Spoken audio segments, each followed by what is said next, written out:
What's up? What's up? What's up, everybody? Hey, what's going on, bro? How you doing? Hey, I'm doing good, man. I can't complain. Can't complain. Hey, Hey, man, he looking at me, Corinthian. You got me nervous, man. Hey, but before I introduce our guest, Corinthian, we had an awesome episode, impromptu Saturdays. We had Angela Carson with us. She Yes, broke it sir. down for us, man. Yes, sir. Yes, sir. Yes, sir. We've been having A-level talent coming through. A list talent. I mean, it's been amazing. Yep. So hopefully we keep it going tonight. I'm hoping so. I think we got one in the corner pocket right here. I think so too. I think so too. Hey everybody, thank you so much for kicking it with us. It's Thursday night, 8:00 p.m. and we're on again, hanging and banging and ready to rock your world. We have a very special guest with us, Dr. Victor Clark. hey, everybody. Hey, Glad bro. to be a part. Hey man, thank you, man. I know you're a busy man, so thank you for coming to kick it with little old us. So Oh, man. We go way back, man. way back, man. Cadillac, I'm talking about. Okay, Vic. Hey, listen, man. Is it okay if I call you Vic, or do I got to use you? Nah, don't do that, man. Okay, because I've run into some doctors that say, "Hey, it's doctor." How long have you known me? Okay, all right. All right. Hey Vic, let's just dive right in. Okay, let's let the folks know who you are, what you do and everything like that, because there are a lot of doctors, but you're a special kind of doctor. No, I'm Victor Clark. I'm a hospitalist physician. I do inpatient medicine. I've been doing this I've been a physician, a little bit over 10 years, 11, 12, something like that. Own a few businesses, and have a beautiful, beautiful wife and 4 kids, and my dog just died a few months ago. Oh man, okay, man, Cooper, man, I'm so sorry, man. When you told me that, man, did you get the cookies? We sent y'all some cookies. Did you get those? No. You all right, man. Stop playing, man. Hey, I'm not gonna do it just with you today. Man, you ain't sent that man. I no did. cookies. See, where's You didn't send anything. As your wife, we sent y'all some cookies, man. Okay, I'll ask her. You know what? I'm getting comments. He said. Here, you please? Did we send them some cookies? Please respond, because I'm gonna feel bad if we did. I know we sent them some. But yeah, man. All right, hey, are you looking to replacement, or you need some time in between? Yeah, well, it's been for a while. We weren't going to. We were going to wait, but yeah, I think we're about ready. Okay. We need that companionship, man. We miss him, so yeah, we're gonna man. can never replace him, but we're gonna get another dog in here. There we go, man. Cooper was a treat, man. I won't even scared of him now. Cooper was bigger than a horse, but I won't. I won't be scared. Vic, can you let the folks know where did you get your education from? And sure. I grew up in Virginia Beach, and I went to Norfolk State. Behold the green and gold. I was a chemistry pre-med major there. I was in the Denemis program. I then went into grad school, actually, at Eastern Virginia Medical School. I studied reproductive endocrinology and physiology. Then I went into medical school at the same place at Eastern Virginia Medical School, and did residency in the area here in internal medicine. And I've worked in the Cetera system. I've worked in the Riverside system. I've worked within the Bon Secours system. I got a license in Virginia, Indiana, North Carolina, Ohio. So I spread my wings a little bit. Just retroactive all over the place. You can just hop state to state. What does it mean to have a license in multiple states? Because I know, like, lawyers, they can't practice law in other states like nurses, some nurses license don't check. Like how does that work as far as licensure goes? Well, they do have now, especially when COVID came, they made it a little bit easier to obtain a license to practice in all states. But that was, I'm sorry about that. Oh, But that you was good? more of an emergent issue. But typically, you have a license in the state that you practice, and then that's it. That's where you practice.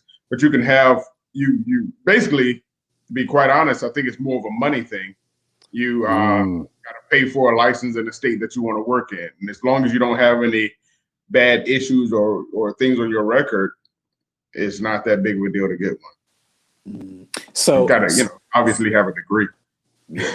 So when you're saying the licensing agency, is that when people say you're board certified? Is that what we're talking about? No, you can be board. You have to be board certified or board eligible in order to practice. Board eligible means you may have just come out of residency and you have a certain time. I think I think it's up to 2 years to get your to actually pass your boards. Okay. But you actually have a license to practice. Typically, while you're still in residency, you have to get a license to practice within that particular state that you're doing your medicine in as a resident. And most people will keep that license. And then if they're moving or they want to go back home because they did their residency in Alaska or something, then they can get a license in the state that they're going to. If you want to, some people will get a license in states where they're not only where they're working primarily, but where their family lives, just in case they want to quickly move back, or they'll get a license in a state where they like to vacation, just in case they want to go stay out there and work. So it's different options to it. Okay. Thank you for giving that context. One more question for you, because coming from an education background, being a doctor is great. Helping people. What advice would you give to young people that say they want to be a doctor one day? So, and I asked that question because growing up, the only black doctor that I knew of was Dr. Heathcliff Huxtable off the Cosby Show. So, being able to see one live and in color, just what are some things middle school students or high school students could be doing that say they want to eventually become a doctor or MD? What I would say is, if you truly feel that way, reach out to us, reach out to me, reach out to your primary care doctor, your pediatrician, or your parents' primary care doctor, and ask to shadow, ask to go and just sit with them for a couple of days, do 1 or 2 days a month, get your feet wet in it, because there are so many dynamics to being a physician, from being a physician who rarely sees patients because they're a pathologist, and they're looking at slides, or being a one that all they do is see patients, some that do strictly surgery, so they have a lot of input in the surgical process, but they may not have as much face-to-face interaction. You don't know what type of physician you want to be, so go get your feet wet. I think we all, as physicians, enjoy really showing the special fun part of our job to those who want to see it. So I've actually had a lot of people come and shadow me at different facilities, and it's always fun. Yeah, when I'm at work and I'm in the school system, and I often call Dr. Clark and have him talk to my students, because if they tell me they want to be a doctor, I have to let them know that there's a process for this, and I want to see if they really want to do this. And I call Vic, and he's been so helpful to me and to my students at Lake Taylor and other schools that I've serviced. So I appreciate you, brother, for that. And Vic, what you said, the idea behind shadowing. All right, you can say you want to do something all day, but until you get behind the scenes and see what it takes to be it, you might say, it might reaffirm what you really want to do, or it might say, "Nah, that's not for me." So right. I And love that's that. absolutely fine. Yeah, That's absolutely fine, because Mhm. the fact of the matter is, as long as you are working hard at what you love to do in life and you're doing it honestly and legally, I don't care what you do. Have fun. You know, there are many, many things I like to do outside of medicine. Right. And so, you know, that's life. And if you can help people and have fun doing it, it doesn't matter what you are. Well, Vic, can you touch Awesome. on this? Because I know I know you say you've been practicing medicine for the past 10 years, but before that, you weren't on track to become a medical doctor. Can you No. let the folks know what you were going to do and how you, I would say, stumbled into medicine? Yeah. So I had no desire to go into medicine. Wow. So it goes even a bit deeper than that.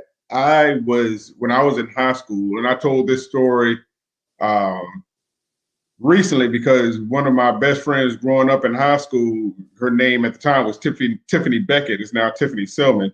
She married one of my frat brothers, one of my dear brothers, and she and I were really close in high school and in middle school.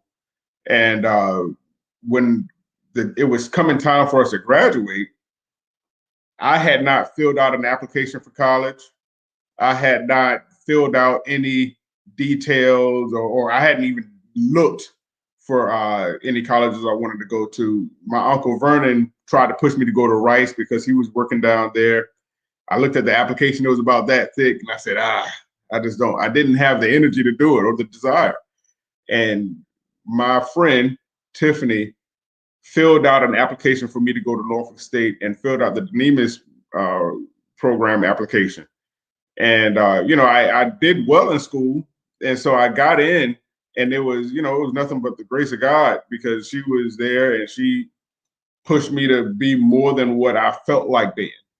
And so sometimes it's good to take that push, because what she also Wow. knew was that I was very confident in myself. I might not have been stepping out and doing the things I needed to do, but I was very confident in myself, and so she knew I could achieve in that area. And so, and even when I got into college, I was a chemistry major because my favorite teacher in high school was my chemistry teacher, Miss Matney.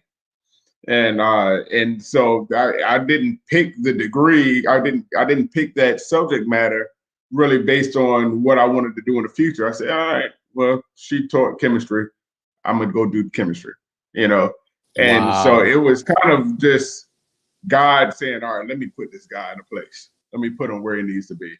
And even after college, I went. Y'all heard me say I went to grad school. I did not. I did not have any intentions on being a physician. But in grad school, one thing that I was always good at was numbers. And so when I was in grad school, I was doing all of my research, and the number that I looked at was the time to completion. I knew that in that PhD program, the average years to get that thing done was 9 years in my particular field that I was doing research in. Then I saw all of these med students where they're taking their classes, passing these tests, and they've got 4 years and they're done, or at least able to go into residency. And those numbers looked a lot better to me. So I jumped into med school. It was a numbers thing. Yeah, it was a numbers thing. But I fell in love with it. Corinthians said that his first time seeing, a black doctor was obviously, the Cosby Show. I'm gonna actually tell you my actual first time seeing a black male doctor. It was when I was about to go to, well, I was in college, and for some reason, I still found out that we had Medicaid, I guess, correct. And I had to go to the free clinic, or in the number streets downtown Newport News, and it was a black male doctor. But the thing is, I went there, and his lab coat was dirty.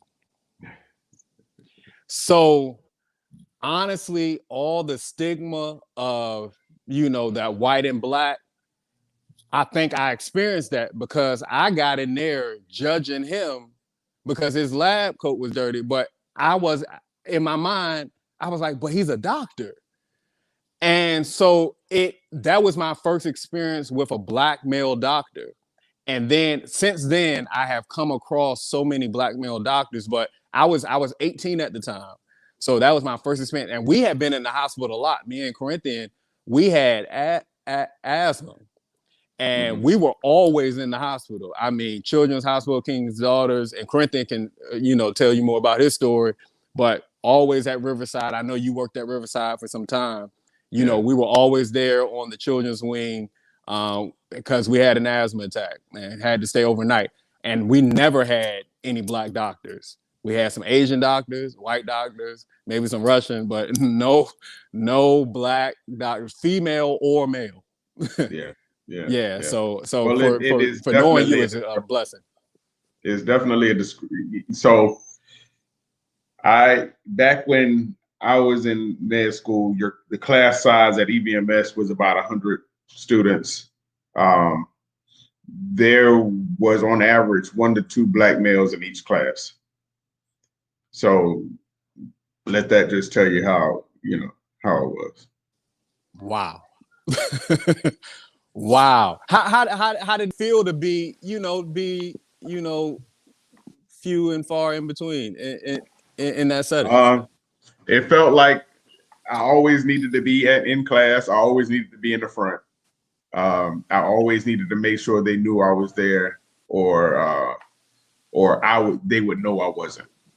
And a lot of kids didn't go to class because we could get the lecture on a recorded thing and listen to it sped up and all of that stuff, but they would not have been criticized for not being in class like I would have been criticized for not being in class.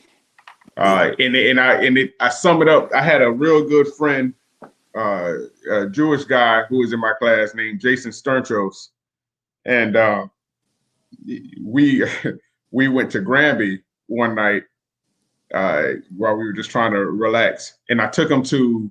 It was one of those spots where they were playing jazz and singing, and it was full of black people, and he was the only white guy in there. He said, "Man, this must be what you feel like when we're in class."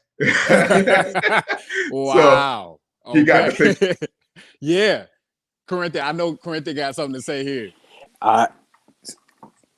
Did you ever feel that pressure, like you was carrying the weight of every other black person in past and those to come based off of your actions in that class? That's why you felt that you had to show up and not only show up, but be present and show out and be thoughtful in your responses, and you couldn't come in class carefree. You had to come in class ready to go. Did you ever feel that pressure? I'm going to be honest with you. Probably not until later, not until it was all over. Okay. But when I was there, one thing that I always knew was that it took a lot more for me to get there than everybody else in my class. That's what I felt like. And so I always had the confidence that whatever test you can pass, I can pass too. Absolutely. Whatever time you're going to put into studying, I can put that same time or more into it. And so like I said earlier, I had always been confident in my intellectual ability. So I didn't let that, I didn't feel that pressure. No. But I had both of my parents were in really excelled careers, as far as let's talk about that because I want everybody to understand this, because everybody need to as Malcolm X, but Muhammad Ali, he would come in the room and he said, "Everybody stop talking, attention," because everybody needs to understand that we're talking to a modern marvel here. The Clark family is a modern marvel, and Vic, if you don't mind sharing, can we talk about pedigree here, because this is why I like being friends with you because because we didn't have this growing up. Now, this family was only on TV, but I'm so happy that I know a family that I can relate to the Cosby Show. I can relate this to the Fresh Prince of Bel-Air. I can relate this family that I can call a friend to this. If you don't mind, can you just share your family? And it's not bragging. It's just, it is what it is. No, and honestly, the only way to start that out is to let you know how tremendously blessed I am. And it doesn't mean that things were tremendously easy, because it was much the opposite. But Corinthian, when you talk about the pressure of and carrying yourself, I felt more pressure with that name than anything else far before I got into med school. That's why med school there was no pressure to throw on me then because of my family. So going back to it, both of my grandfathers were pastors, right? So my mother's father was a pastor in Brooklyn, and my dad's father had founded and pastored a church for over 42 years in Norfolk here. And so the lineage that I grew up with pretty much started there. With my parents, both of my parents were in education. Most of my family was in education. I was basically the black sheep going into a different field and not going into education. My father graduated from college super early, went on to teach. And before he had been out teaching for a year, he had been promoted to a principalship because there had to be an urgent need for that place to be taken. And they knew that he could learn and do well. He obviously more than succeeded, and was a principal at multiple schools, then went into the assistant superintendent of Norfolk Public Schools, retired from Norfolk Public Schools, has been a prominent professor at Regent, Norfolk State, and ODU. So, he battled a whole bunch of negativity when he was the principal at Bowling Park Elementary, which is what it was called back then. He took those kids into a situation to where they blasted those national tests to the point where the state questioned it and made those kids take the test over again. And there was in the national news of how the school was being looked at. And then the kids did even better with the state being inside the building and standing over those kids' shoulders. So yeah, my dad is one of my superheroes. And my mom came out of college as a music major, went and taught music at, I think the first school she was at that I can remember was Jaycox in Norfolk. And then she moved to being she was a counselor, then an assistant principal, then a principal before she retired over at Azalea Gardens Middle School. And she teaches some college courses now as well, but she's enjoying retirement. And so you get to see all of that growing up. And the thing is, y'all have to remember when I was growing up, and Arthur will always talk about how old I am. Yeah, I'm not that old. You old. No, don't do that. But when I was growing up, you could have parents who were doing these things, but y'all, if you had kids, y'all still didn't have any money. It wasn't like my parents were. You say the Fresh Prince of Bel-Air. The time you saw the show, that was the first time I saw it too. I had 2 pair of jeans in high school that I wore. One I wore Monday, Wednesday, Friday, and the other ones I wore Tuesday and Thursday. That's why you still only wearing 2 pair. Okay, I get it now. Yeah, but my sister's in education. She's in administration down in Atlanta, doing great.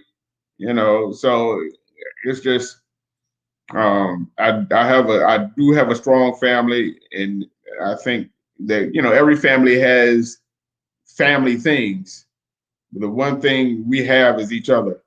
And that's another thing about it. So we're not going to lose that no matter what. I love that. I love it. That's love that.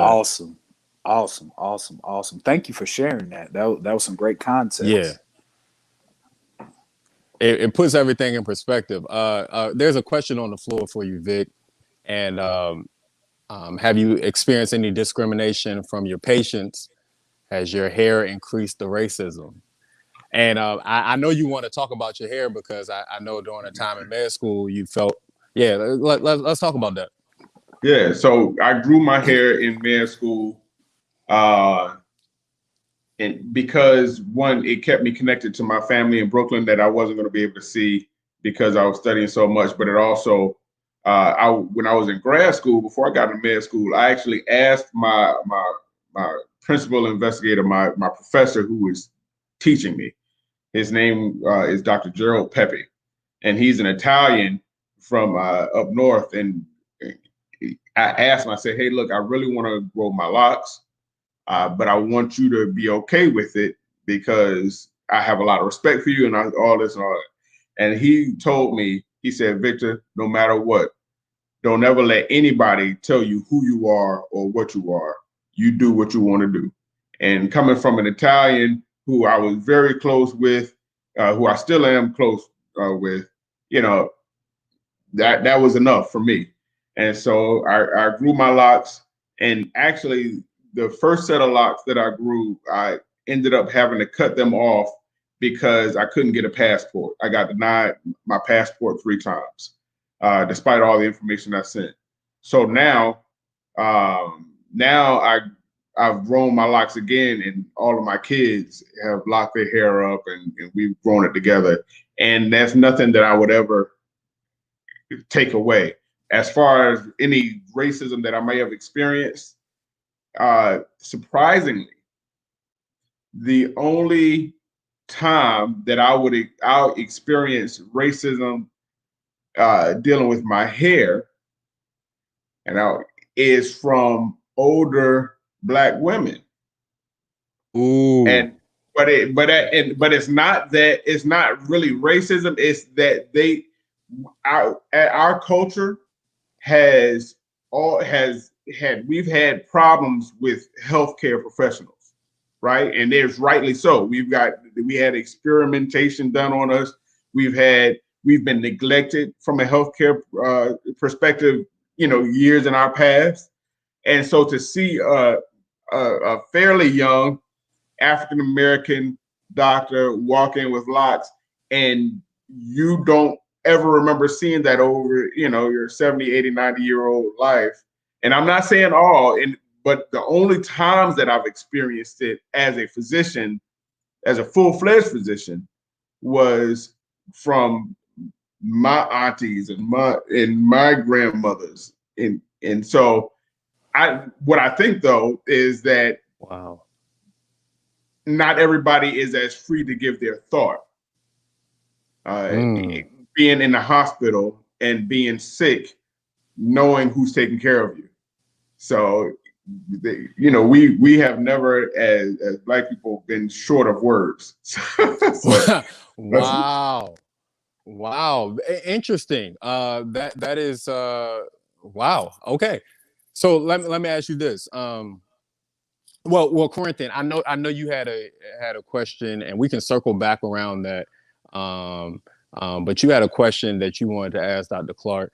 I think that is going to can tie right into, you said that that stigma is coming from a lot of Black women who have never seen that, but if they're in the hospital, it's generational. Yeah, it's generational. How do we? Well, let me ask you that before Corinthia asks that. How do we break that? How do we break that mold of the generation where we have to stop being tired of not seeing Black doctors, as opposed to where now it's just normal. We see Black doctors with dreads; it's normal. How do we break that? Well, the only way I can break it is continue to lead back with it with love. So when it happens, it's not like and I shouldn't say it's racism. I should say that it's prejudice more so, right?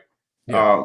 But my response is always, well, the only reason I'm here is because of you. And so if you hadn't have been who you are, then I wouldn't be where I am. And so, and then and a lot of times I give more history of my credentials and my background. I don't feel like I have to, but I feel like I want to, because and as opposed to questioning who I am, I prefer for them to be proud of who they made. I love that. Oh, that's a wonderful statement. Wow, that's deep. Proud That's of what deep, they Dr. made. Clark. I love That's that. deep. I'm writing that down. That's deep. We're gonna use that. Well, What you got? Dr. Clark, one of the questions that I wanted to get your feedback and opinion on is being a healthcare professional and subject matter expert. What advice would you give 30-something males and females now to improve their health outcomes long term? So we know that health is very important. I love the statement, health is wealth. But I'm thinking about what are some things, especially that Black and brown folks in their 20s or late 20s or 30s need to be doing to make sure they're maximizing their health outcomes, if that makes any sense. Yeah, I think what I would mostly say is that when you're in your 30s, you just came out of the window to where you could eat whatever you want to eat and still feel the same. As you get to the end of those 30s, that Big Mac don't go away. And what we have to understand is that we spend years neglecting our bodies, especially when we're younger, because we love 7-Eleven, we love Wendy's, we love these things, we love American foods. But the same years that we put in, if we look at the average length of people's lifespans, you get into your mid 30s, your late 30s, you halfway done. So you've spent half your life not caring. And so you really need to start caring about what you put in there. And I put it like this: I can't care more about my vehicle than I care about my body. I can't go keep getting this oil changed on time and not run that gas tank on E all the time and just and think I care about that car and then treat my body like trash. I would rather, if I'm going to take care of my car, if I'm going to pay a whole bunch of money for some shoes, if I'm going to make sure I have the greatest Easter outfit there is, at least let me be drinking water. Wow. And not sodas all day. Wow. Boy. So you said that with emphasis. You trying to talk to me? Yeah, I'm going to pull right at you. Went straight. You went look bullseye. Man. Because, because you can't care more about your outside than your inside. I love that. No, that's so great. That's so great. We wouldn't think twice about doing routine car maintenance. You got to get the oil change. Right. You got to put gas in it. You go get your car washed and all that kind of stuff. But like you said, the water, the cleanses, the eating some fruit, the eating less sugar, and things like that. Well, think portion about that. Control, exercise, which isn't hard. Wow, speak on it. Yeah, hey, speak on it. Feel better when you do it. Come on.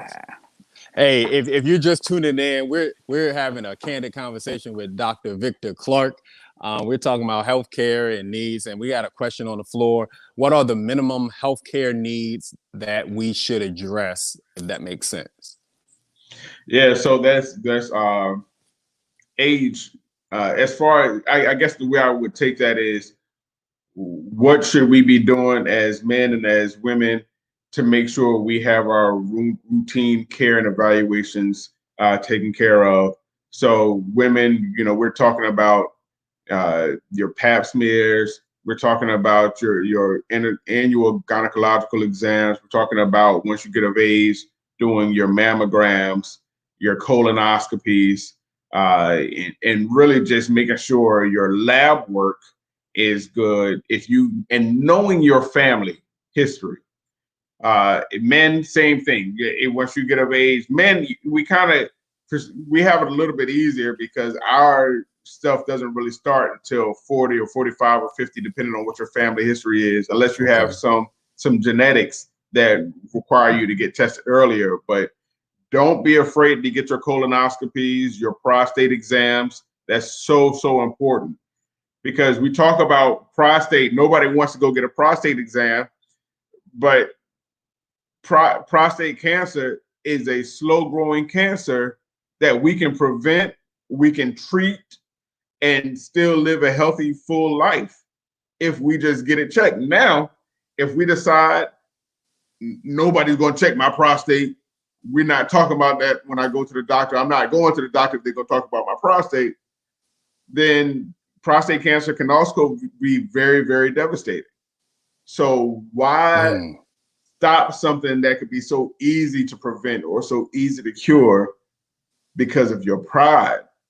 I'm going tomorrow. You know what? I got my colonoscopy last year. Wow. I mean, see, well, you in that age group. No, but you said he in a high risk category. Yeah, he in the high risk. With age, that do come with age. Hey, Arthur, put your head down. And then you know what?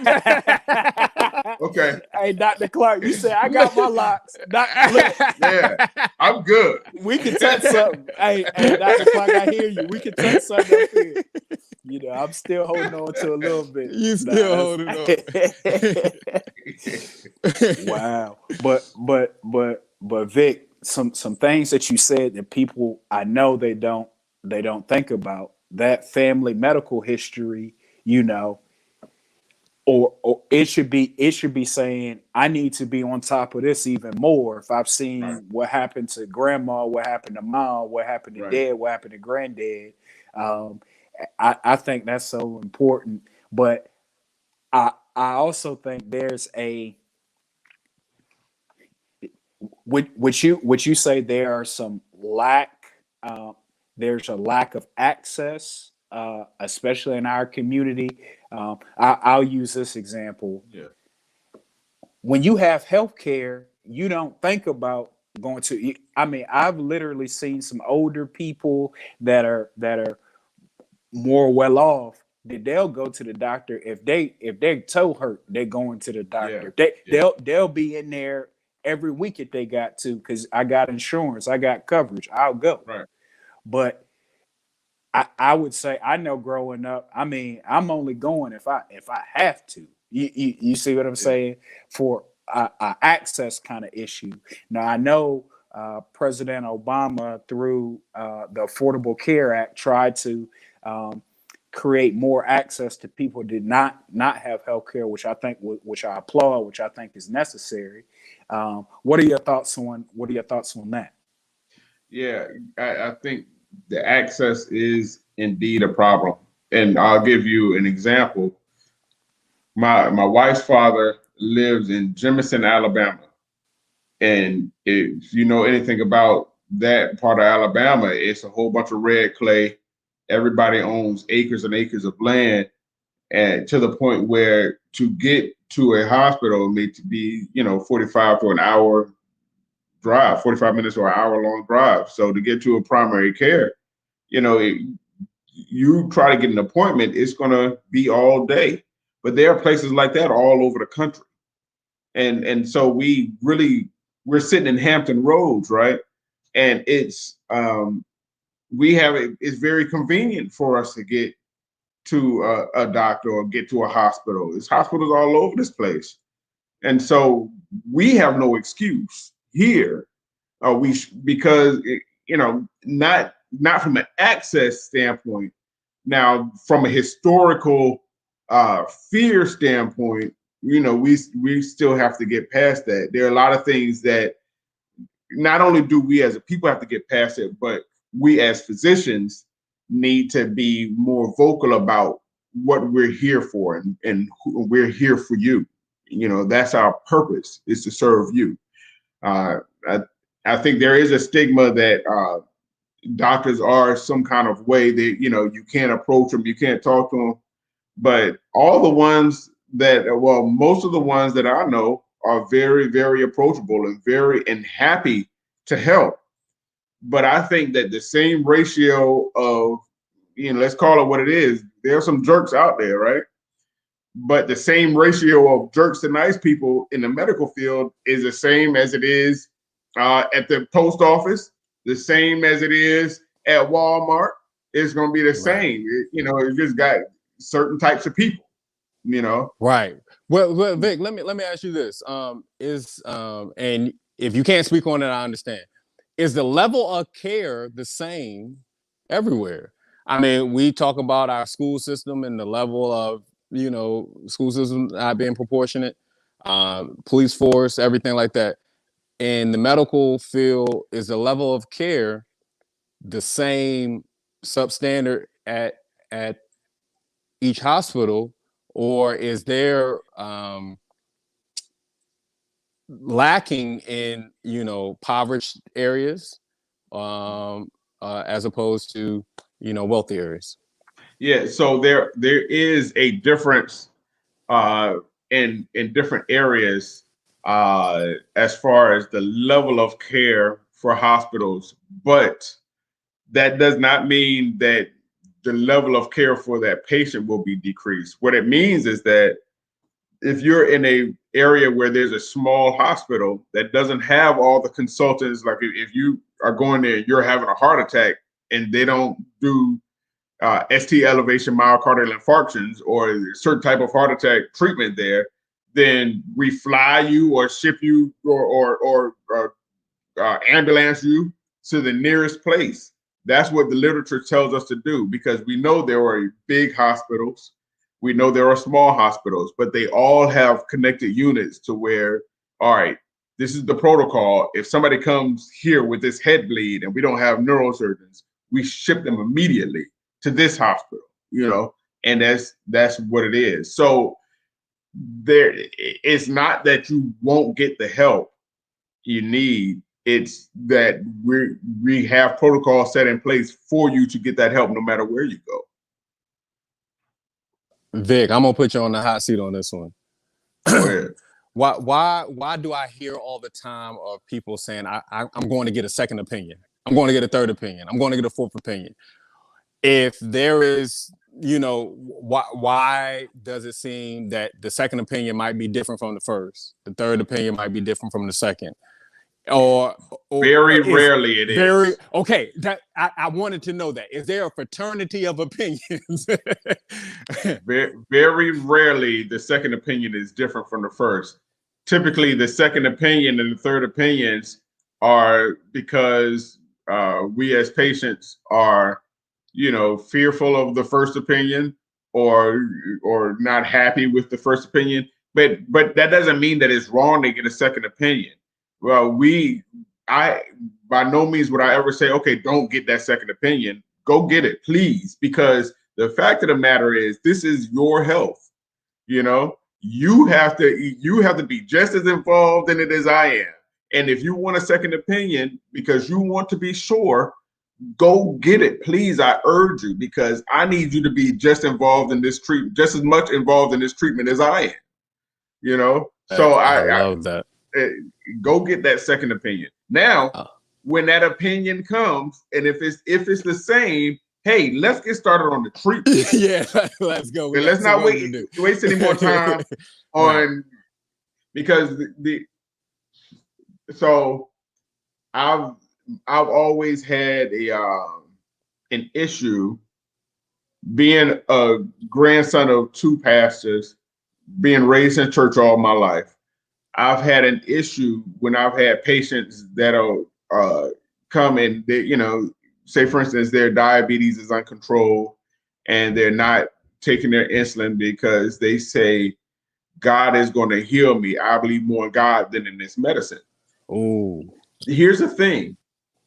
I believe more in God than in the medicine as well.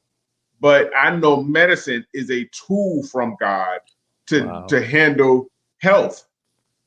And so when we're saying we're not going to use what God has given us as a tool, then are we really dependent on God, or are we pushing God's blessings away? Ooh, wow. You know? Speak on it, man. But because that for my whole life, I'm just, my mom, and bless her heart, I'm healed by the stripes of Jesus. I'll ask her, what's wrong? How you feeling? I'm okay, but I'm healed by the stripes of Jesus. So it's always one of those never wanting to accept or admit that something is wrong. It's always that counter of, I believe that he's going to heal me. Now that's fine, but we got something is wrong that has to be addressed. Right. And just faith without works is dead. So you gotta work that faith. And the medicine and the doctor's prescription or suggestions can help aid you in whatever you're going through. Yes. Well, yes. Yeah. You're not gonna walk around as a Christian and not read the Bible, right? You're right. You're gonna have a tool to gain more and more understanding. Oh, I love that. Great analogy. So Dr. Clark, what are your thoughts on working yourself off the medicine? Like, so for example, with me personally, hypertension or high blood pressure runs in our family. And there was a time where I had warning signs of that. And I told the doctor, I do not want to be on no pill for now until I want some strategies, so I don't need to take it. He was like, well, cut back on your sodium intake, exercise, drink water, that sort of thing. I said, all right, yes, sir, I'll do that. So what are your thoughts on the natural people that say they want to find more natural remedies? I know that medicine can be a tool, but there are also some natural remedies that can work in certain scenarios. What are your thoughts on that? Absolutely. And Vic, before you answer that, hopefully that you can answer two questions. So we'll go right answering Corinthians, and then this one that's on the floor, because I don't want to lose it in the chat. Is the level of care diminished or decreased in hospitals when people don't have health insurance? And if you can answer those two parts. Yep. Gotcha. Yeah. So as far as the natural remedies, the first thing we try to do is be as least invasive as possible.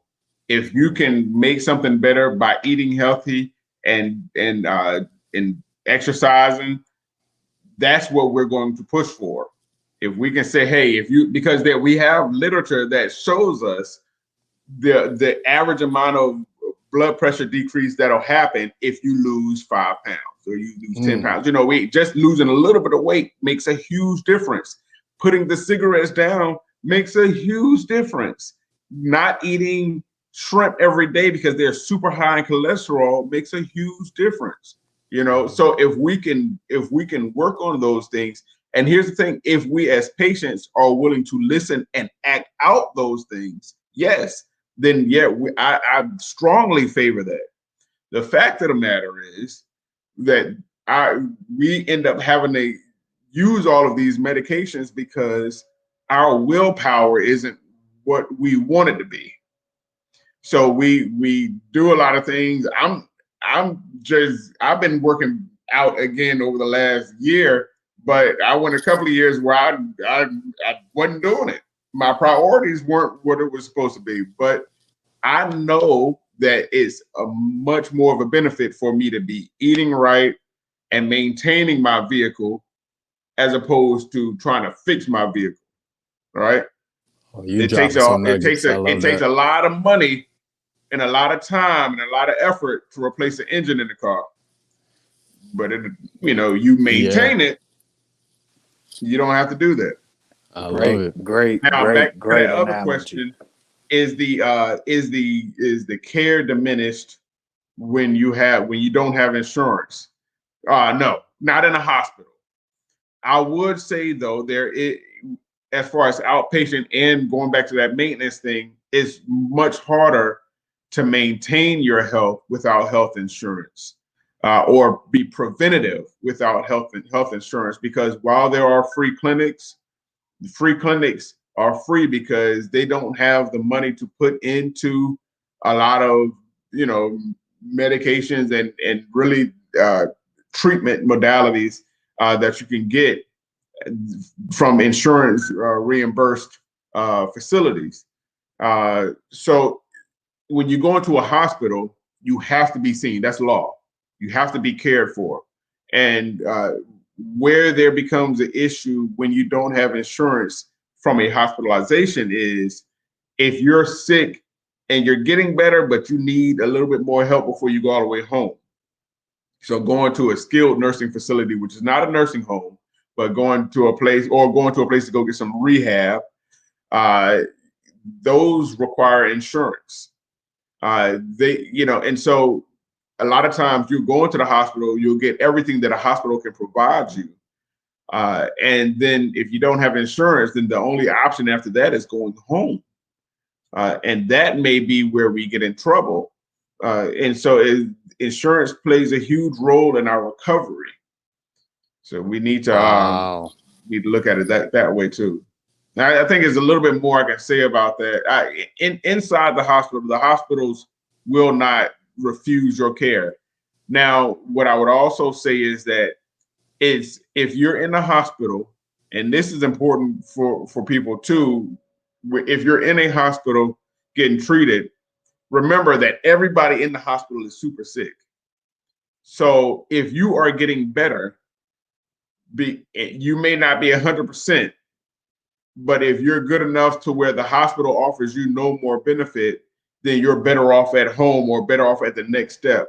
Don't try to stay in the hospital, because then you put yourself at tremendous risk of getting infections and getting sicknesses that a hospital can actually give you.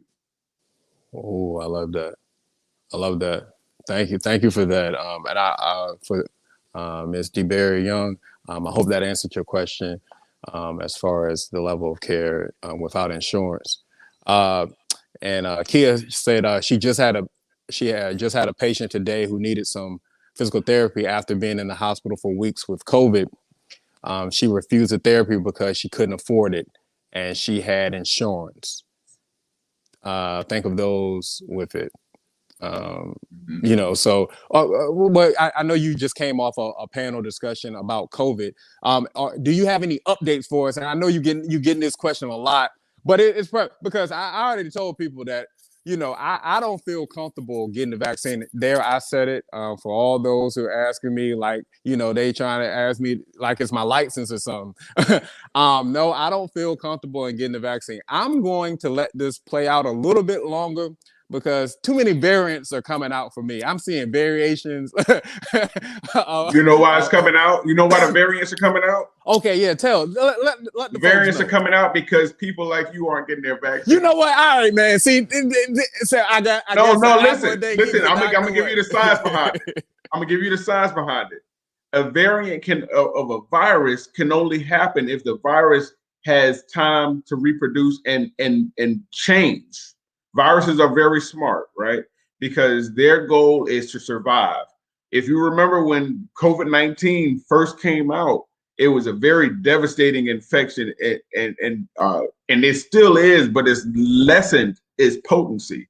The reason being is that the virus began to change so that its host, meaning you, it can survive. It needed you to survive so it could continue to spread. So it became less viral or less potent. So when that happens, eventually there are going to be mutations. But if we have vaccines, if we get the vaccine, that means when the virus gets in us, we kill it, it can't spread, and then it can't make mutations. It can't make different versions of itself because it hasn't had hosts to play around it. So the longer we go without getting our vaccine, the more mutations there are going to be. Okay. Shut my Well, mouth. thank you for that science. Yeah, thank you for that science behind it, Dr. Clark. I'm gonna be honest. I'm gonna pull one of my mom's moves. I'm gonna just pray over myself and just keep it moving. Yeah. But no. To that point. Okay. What is the science behind? I'm hearing there's vaccine, and then the talk of booster shots might be required for Mhm. certain uh, doses and things. What's kind of the science, or what's that about? It's the exact same thing that happened with the flu vaccine. Okay. When it was about 100 years ago when that came out because of that big epidemic of the flu. The vaccine was developed then, and then we noticed, all right, titers started going down after about a year or so, and so you get a flu shot every year, right? Especially healthcare workers or people in high risk environments, you get a flu shot every year, and it's the Mm, same thing. It's the mm, same concept. Here's what I would say: we are I guess the main questions that I've had or the main comments that I've heard about this particular vaccine is that one, oh, it came out too fast. So COVID is a coronavirus, which is there are many different types of coronaviruses. There have been vaccines that have been worked on for coronavirus for years before COVID-19 came out. So the technology was already there. The other thing about it is that when I was in grad school back in the early 2000s, I could do some lab work. Say I was doing a gel electrophoresis, I could do maybe about 6 to 8 samples and run it for several hours to get an answer to document.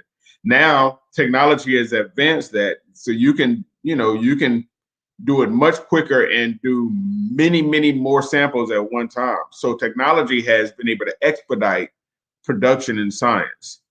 The other thing about it is when you're developing a vaccine, one of the things that you need or you absolutely have to have is data points, right? You've got to be able to see and have enough samples, have uh, enough going on to be able to make sure your data has validity.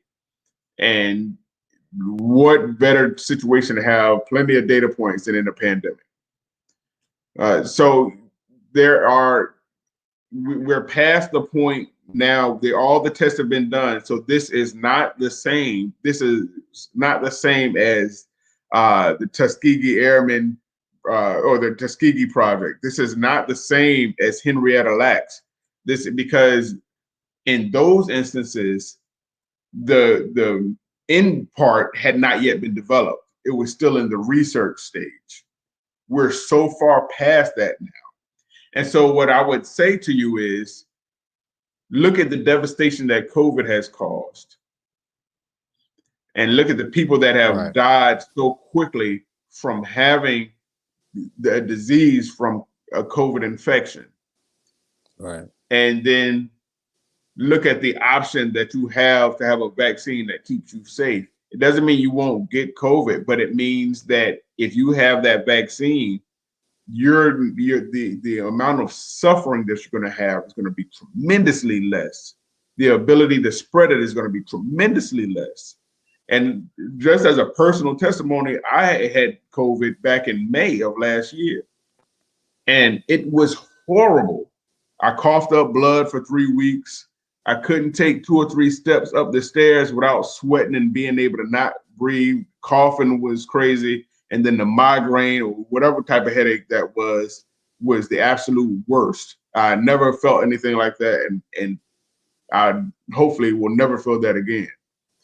But getting the shot made me know that I would never have to feel those symptoms again from COVID. Okay. Thank you. Okay, so vaccinated people can look forward to maybe to their chances of getting COVID lesser, but they could still get it, but the symptoms will not be as severe as someone that does not have the vaccine. So if you're out there listening, getting the vaccine will decrease your chances of suffering, and also decrease your chances to a small amount of not even getting COVID. Is that correct?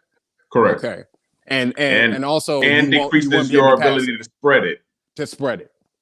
All right, so I guess you're preaching to the choir tonight. I got to do some soul searching, and what I'm going to do as far as the vaccine is related. Hey, there's a question on the floor. They are getting their second vaccine tomorrow. Is it okay to take Tylenol tonight before bed and tomorrow morning? Yeah, if you want to.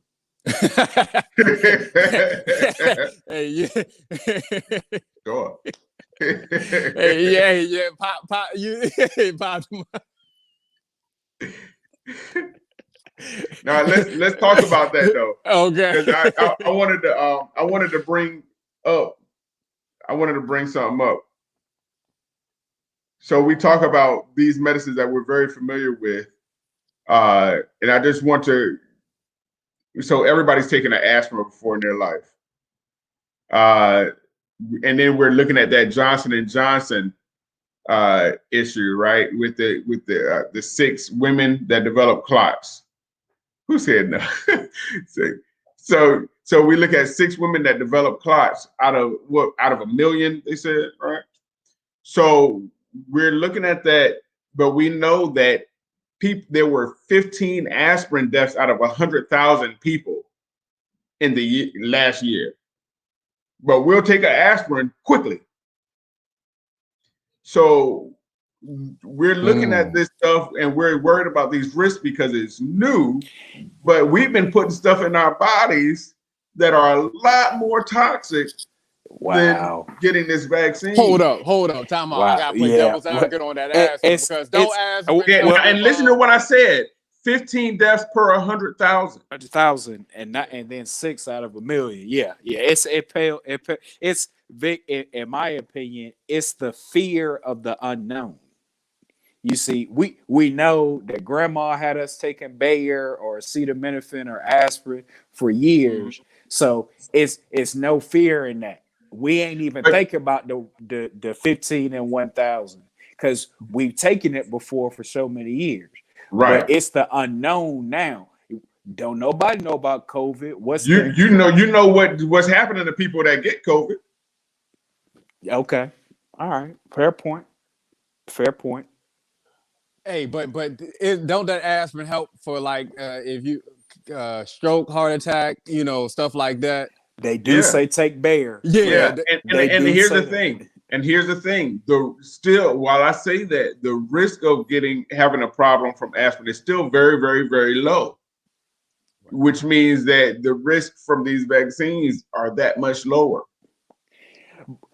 Okay, Vic, you said they're just announced right now because it's a new thing. It's new, Corinthian, before you ask your question, I'm sorry, Vic, because we getting a lot in the comment section, and I want to clear up something because please don't listen to me. I can tell you I'm gonna double that. Do not listen to Arthur. He is not a medical expert.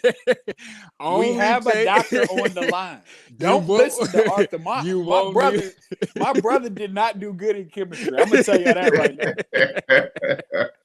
Please don't listen to me. All right, so let's clear something up because I think we're scared of. You answered the question. Getting your second vaccination tomorrow, is it okay to take Tylenol tonight before bed and tomorrow morning? All right, but we had a lot. We had a lot of comments in there. Some people would say there is some literature that says that you want to allow you want to allow the inflammation to take place from the shot because it's basically your body starting to gain antibodies and build up that. But your body actually does that over 2 weeks after getting that second shot, and after 2 weeks after getting the first shot.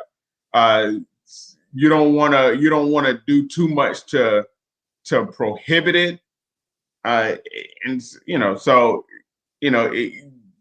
maximize your body's immune system, I would say. Okay. Okay. Don't go stuffing. And I was playing when I said that. I don't go around putting a whole bunch of doing everything you can to prevent the feelings, because those feelings are very transient. And your body is creating a large group of soldiers, and you need that to be uninhibited. Okay. And could you just answer this for Chico? What's up, Chico? Thanks for tuning in. So you said getting the vaccine increases my chance of not getting COVID, correct? That's kind of a it's kind of like an oxymoron a little bit. Yeah. But getting the vaccine decreases your chance of getting COVID.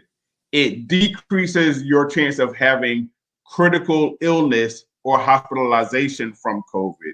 It decreases your ability to spread COVID to others. Thank you so much for that. Your wife said I'm against pre-treating. So that goes along with what you just said. Is it good to feel the symptoms directly after getting the vaccine first and second dose? I mean, it's fine. It's not. I mean, who wants to feel symptoms? But if you're feeling the symptoms, then that's normal. It's basically your immune system. And let's be clear. Anytime you're having a pain or you're having a fever, even let's do fever, because that really goes to your immune system. You having a fever means your body is working to get rid of an illness. Your body is creating that fever, not necessarily the infection. Your body is raising the temperature. Your body is secreting all of the things that cause that fever to happen, cause that swelling to happen. Your body is doing that in efforts to get rid of the problem. So you feeling those things from getting the vaccine means your body is reacting and doing what it's supposed to do. Thank you. So I'm guessing it's like an oven. It's heating it up so it can kill all the bad stuff. Pretty much, man. Dr. Vic, you about to make me go watch that Magic School Bus episode. Have y'all seen that Magic School Bus episode when the bus go inside the body? I mean, this stuff is fascinating. Like, the body is such a supercomputer and can do all those things. It's amazing. It's really amazing. Hey, but look, that's how you know how good God is, though, man. Yeah, because the body is so beautifully organized. Yeah, to where you can mess up one organ, and then it can snowball. Wow. Because everything is working it's basically like a wonderful symphony. Yeah. And if you keep your body healthy, that symphony keeps playing. Wow. But you can't mess up your lungs with those cigarettes. Yeah. And expect the heart to still do good, and then expect your kidneys to still do good, and Wow. No, I guess our bodies, doctors, can recommend stuff and can help aid, but because our bodies were designed by God, only He knows how to fix it. It can't have a cure. Well, we're trying to find cures for everything, but only God can be the cure in most cases. Well, yes, and God has provided a lot of help with that here on earth. That's why He gave that staff, right? He said, part these waters with this staff. That's why that's why there were a whole bunch of pebbles on the side when David walked around by Goliath. God will put those tools in place for us here to be able to use it. You bringing your grandfather. I'm feeling the grandfather spirit up in here right now. And man, I was about to start hooping. Hey, Vic, we got another question in the chat. What vitamins do you recommend for people who currently have COVID? So there has been a little bit of suggestion on this.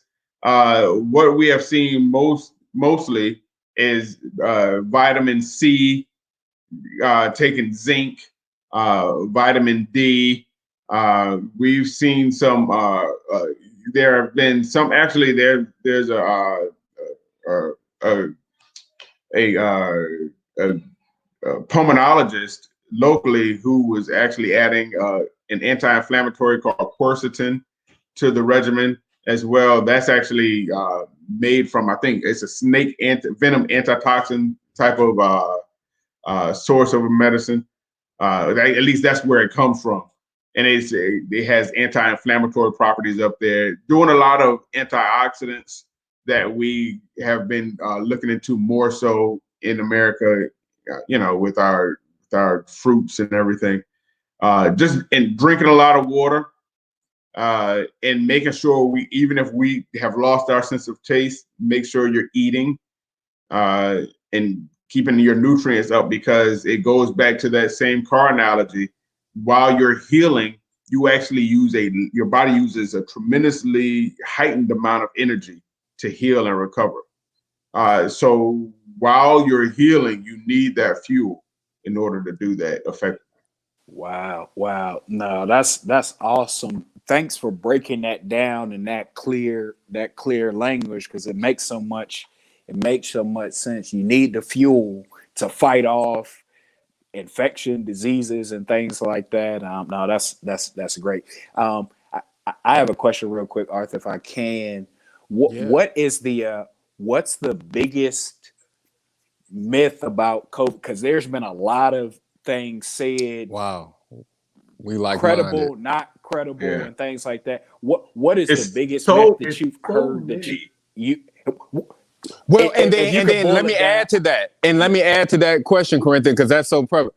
I've heard, and I'll start off, I've heard like death certificates, people saying that people died from COVID when they died from something else. Like, can you kind of explain that process to us? Because a lot of, people on the other aisle, political aisles, they're saying that, COVID was a hoax and everything like that. People weren't really dying. It wasn't that many people in the hospital for COVID.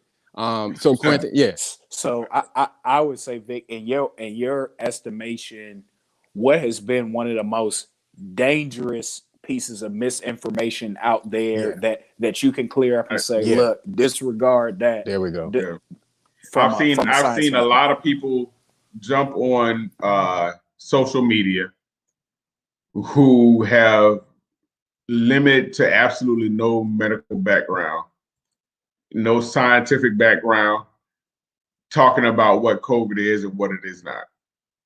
And it is devastating, because they are going to have followers and people who it was this one young lady who was wearing a white coat and wearing a little head cover on her head, and said that she's in the medical field, and tried to completely denounce what COVID. And she had a long, it was 20 or 30 minutes that she was going on and on about COVID not being real and not being a big deal and all of this stuff. So then I just looked at her. I didn't even go into, I listened to what she said the whole time. And it was probably, I wrote down in my phone over 20 things that she said that was absolutely wrong. But besides that, her white coat wasn't even a real white coat. And she had on the thing on her head. She still had all her hair out. So if you're covering your head, that means you want to cover your hair. If you're really in the medical field, at least have your hair tucked in. So we have to be smarter about what we're listening to. Wow. We have to be smarter about what we're taking as gospel. So there are so many things that have been problematic and untrue when it comes down to what COVID is. Now, things have changed because COVID-19 was brand new. So data has provided more information.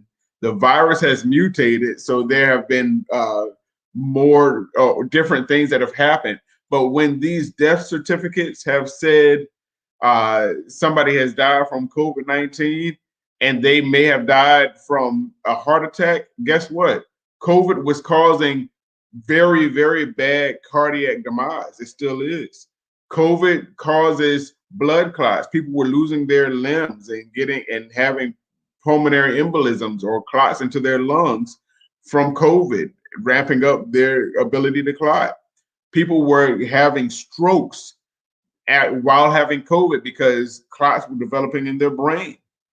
People were, kidney disease. Many people had to go on dialysis because of having worsened kidney disease while being infected with COVID.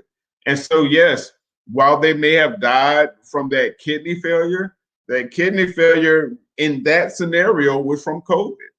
While they may have died from a massive heart attack, that massive heart attack in that scenario with them being positive for COVID was because of COVID. Wow. Let me ask you this. So in your lifetime, obviously, we grew up hearing the stories about the flu and polio and everything. I had a bird, his name was Enza. I opened up the window and influenza. We've heard all the stories. I'm trying to act smart. I think I'm on the chat with the two of the smartest people I have ever met in my life. I'm trying. Listen. Did you think that you would ever see this as a medical in the medical profession? No. My wife talking about terrible joke, or are there more things to come that we just really need to really tighten down, batten the hatches there, and really because things can be foreseen. I'm guessing in the medical field. So is there anything that we can do to prevent things like this from happening on this scale again? Yes. Okay. We can prevent things from happening on this scale again. I did not foresee this happening while I was alive. Wow. I've read about this, and I thought that I was going to be in that window of medicine to where I didn't have to worry about it. You know what I mean? Okay. But I don't think anybody that has gone through this ever thought that they would be, going through it. I think that we definitely, as a world, not just as a country, definitely as a country, but as a world, we could have handled it a lot better. We could have done things a lot quicker. We could have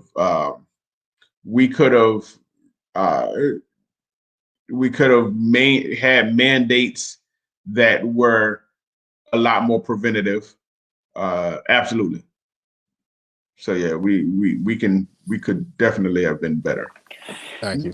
Okay, Dr. Clark, I have one last question for you. With some of the things that we have in place now, the mask, the social distancing, the hand washing, do you see that decreasing the spread of COVID and potentially other things like our flu rates down because we've been a lot farther, we're washing our hands a lot more? I'm talking about, I think I wash my hands 20 times a day.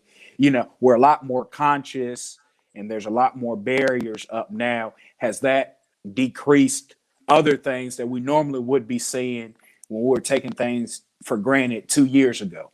Absolutely. Yeah. Okay. The mask, the washing the hands, the distancing, you see the tremendous difference in hospitalizations from the flu from last year to the years prior. Wow. We were in the low 100s, like total, as far as flu hospitalizations compared to, the thousands and thousands that it typically would be. And I think we're going to get to the point, with this, once most people are getting vaccinated, and even if there's a booster shot annually, just like there is for the flu. I mean, we get an MMR shot when we're young, right? The measles, mumps, rubella shot, and I have a feeling that at some point these vaccines and these boosters are just going to be tied into one. You'll get your flu and COVID shot this year, and you keep on going. At some point, we'll get to that. It may be difficult because there may be different types of vaccines, but there's always progression in science from that standpoint. We've got a lot of combo pills, right? We can combine a lot of things as long as it's safe, and make it easier. The reason we do that is because people don't want to go through getting stuff twice, right? They don't want to go through. They don't even want to go through taking medicine twice a day. You know, so they try to make an extended version. So absolutely. Yeah. So what I take. I think. So what I take away is we need to be trusting the science. The science should be our friend, and listening less to the politicians that you know they can't speak with authority on any of that stuff because they're not subject matter experts. So we should be listening to the science. Yeah. That's what I think I'm hearing.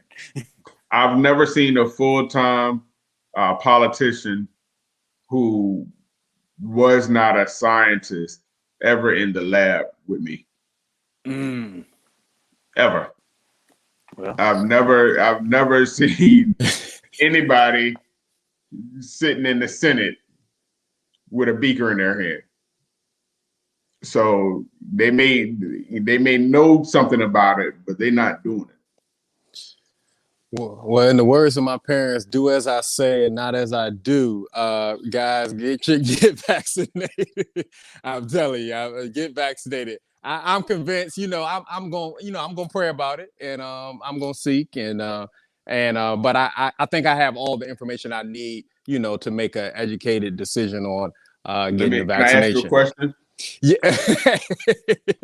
And this is gonna be quick. I'm nervous. This is gonna be real quick.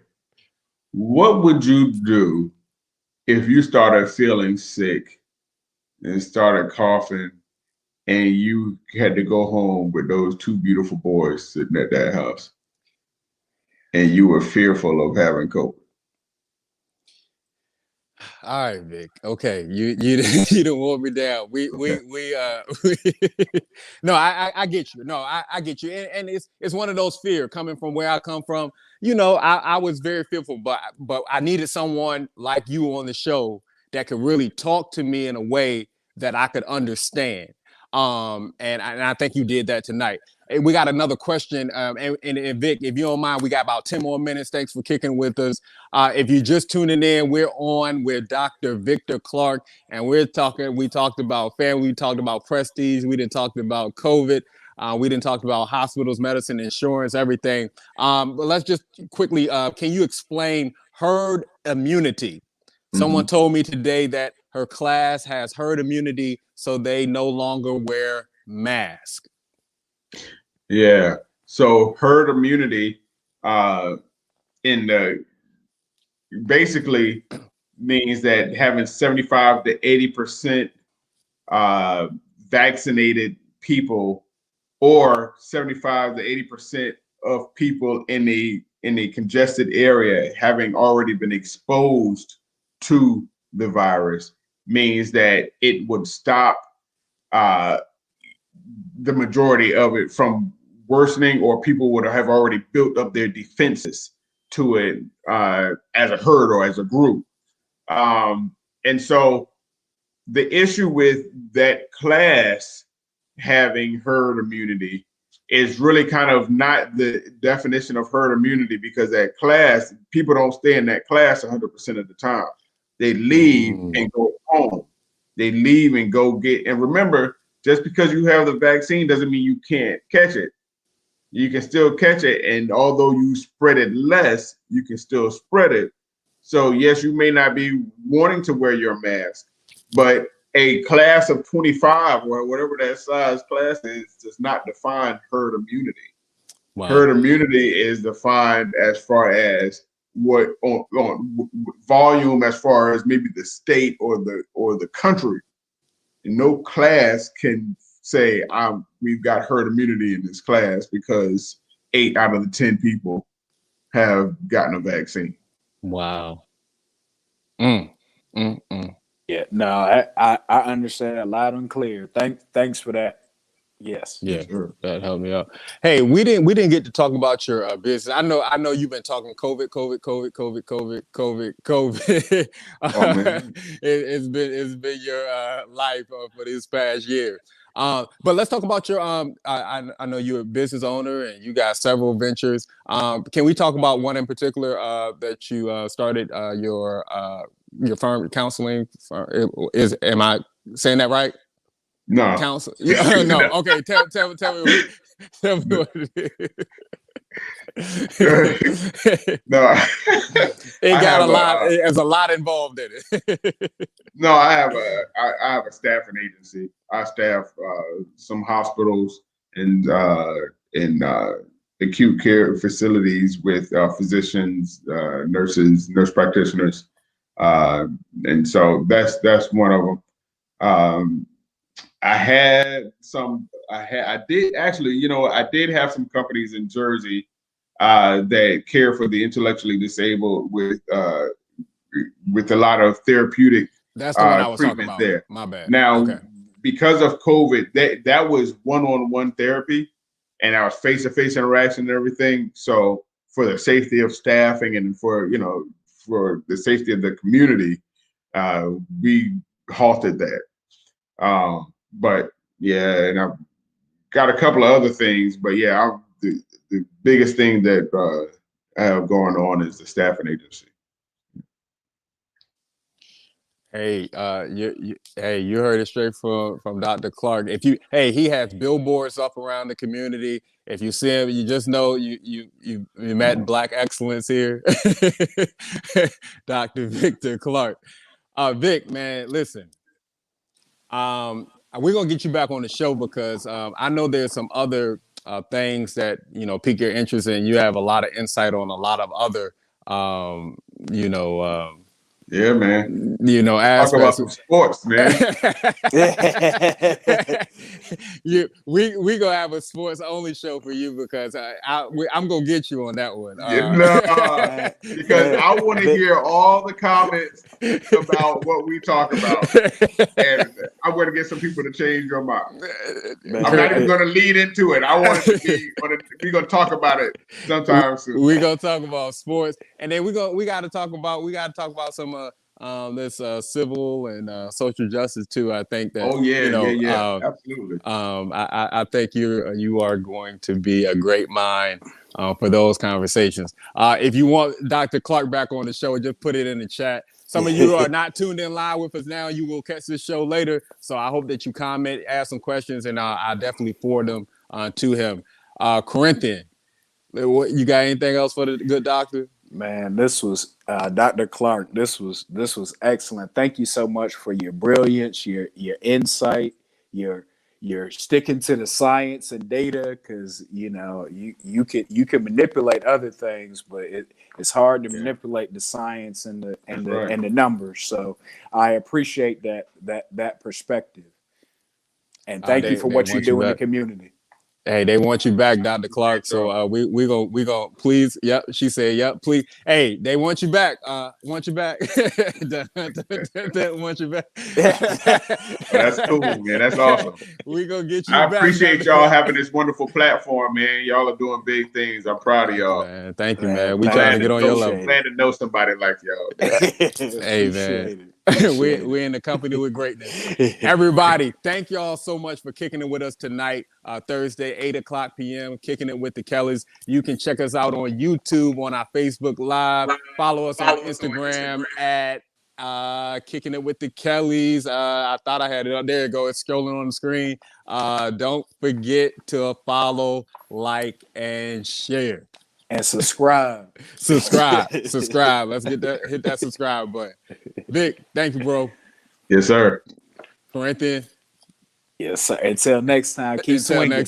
Keep swinging, baby. All right, y'all. Peace.